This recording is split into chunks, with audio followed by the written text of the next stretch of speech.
Rowie. Are you exercising to lose weight? And it's one of the most ridiculous questions to ever ask me, and I'll share with you why it's such a ridiculous thing to even consider. Most people exercise to lose weight. I get that. I've managed health clubs all over the world, and the number one reason that people ever came to a health club was, Rowie, I want to lose weight. I need to exercise to lose weight. But the really important thing about weight is that what your body weighs is not the way it looks. So your heart has weight, your kidneys have weight, your bones need to be really heavy, because if they're wasting away, they will be lighter. Your muscles need to be really heavy, because the more muscle you have, the faster your metabolism. You need to have water in your body, because otherwise you're dehydrated, and water's really heavy. Just ask any elite athlete that has had to make weight for a sport. So it's not weight that you want to lose. The question I always ask is this: do you have a stack of energy? Are you performing at your best? Do you love what you see in the mirror? Not what the scale says, not what the body fat test says, not what the tape measure says, but do you love what you see in your mirror? And are you getting the results that you want from your eating and exercise plan? So the reason I exercise, and this is a really special moment. Isn't it awesome that the human body is designed to be healthy? And the reason this is such a special moment, I'm about to share something with you that most people don't talk about, and certainly exercise professionals don't talk about. And I've never talked about it because I thought up until today that this was just common knowledge, but apparently not. Have you ever heard of a myokine or a cytokine? I think it's cytokine, bear with me.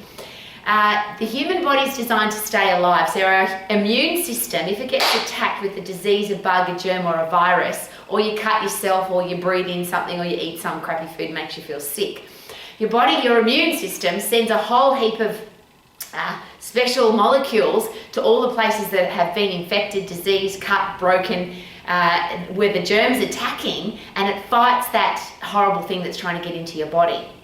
But the other thing that your body produces is a myokine.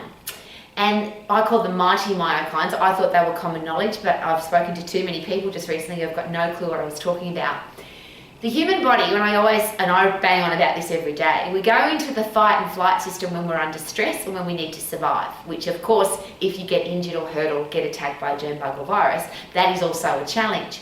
So what happens is, if you put your body under stress, if it's challenged, if you need to overcome something that's trying to attack you or kill you, your body doesn't want to just stay alive, which of course it will do everything to fight and stay alive. But the really big one is it wants to thrive. It wants to make you feel good. And we are designed to survive long term. So if something attacks us, we have to be better for next time. If we put our body under challenge or overload, we have to be better next time. So when you put your body under stress and then you hit that stress with high intense activity, and this is what's really important, because a lot of people, I'll share again, they exercise for weight loss, which is a tiny little side effect of the benefits of exercise. But I'm now not even talking about exercise. I'm talking about high intense activity, phosphate system, 10 seconds. The more muscles you use at one time, the harder you puff, the higher the intensity of the exercise, the more myokines you produce. And what a myokine does is it wants your body to be better for next time. It's a molecule that your body produces to make sure that next time when you're under attack, you're better. So one of those, which I bang on about all the time, is brain-derived neurotrophic factor. So your body produces a fertilizer that can go through the blood-brain barrier, get into your brain, and produce neuroplasticity and neurogenesis. So your brain gets better and stronger for next time. Very important, because if something's attacking you, you need to be smarter and wiser next time so you can overcome that challenge faster and quicker. But your muscles have to be stronger, your bones have to be stronger, your blood flow has to be better, your liver and pancreas and your kidneys all have to work better, because they're the ones that produce epinephrine, adrenaline, cortisol, potassium, sodium, all the things we need to be able to fight and flight and get away from the threat. So a massive amount of myokines are produced when you're under high intense activity. So when you get really puffed and when you overload your muscles and bones. Now the third part of that's really interesting. You also produce a lot of myokines when you exercise for a very long time. So if you run a marathon, at the end of that marathon, your body has produced a lot of myokines. You can understand why that is, because your body said, hey, she's just run 42.2 bloody kilometers. If she's going to do that to us again, we better be better next time. But the challenge I've got with long distance, of course, is it's not at 100% effort. And it's long and it's boring. For most people, it's boring. And most people don't do it.